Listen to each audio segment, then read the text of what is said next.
Anant Ambani Radhika merchant శుభ ఆశీర్వాద్ వేడుకకు ప్రధాని మోదీ హాజరయ్యారు. ఆయనను ముఖేష్ అంబానీ, నీతా అంబానీ సదరంగా ఆహ్వానించారు. వేడుక జరుగుతున్న జియో వరల్డ్ కన్వెన్షన్ సెంటర్లోకి మోదీ వస్తుండగా వేడుకకు వచ్చిన ప్రముఖులంతా లేచి నిలబడి స్వాగతం పలికారు. అనంతరం నూతన వధువరులను ప్రధాని ఆశీర్వదించారు. నిజామాబాద్ నగరంలో నేడు అర్బన్ ఎమ్మెల్యే ధన్పాల్ సూర్యనారాయణ గుప్తా పర్యటించారు. ప్రియదర్శిని కాలనీలో గల జగదాంబ ఆలయంలో పూజలు చేశారు. వినాయక్ నగర్లో పద్మశాలి సంఘ భవన నిర్మాణం ప్రారంభించారు. కోటగిరి మండల కేంద్రంలో లబ్ధిదారులకు శనివారం కళ్యాణ లక్ష్మి షాదీ ముబారక్ చెక్కులను శనివారం బాన్సువాడ ఎమ్మెల్యే పోచారం శ్రీనివాసరెడ్డి పంపిణీ చేశారు. 91 మంది లబ్ధిదారులకు కళ్యాణ లక్ష్మి షాదీ ముబారక్ చెక్కులు, 22 మందికి సీఎం రిలీఫ్ ఫండ్ చెక్కులను అందజేశారు.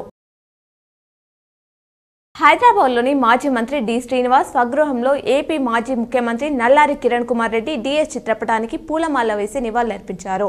ఎంపీ అరవింద్ను కుటుంబ సభ్యులను పరామర్శించారు.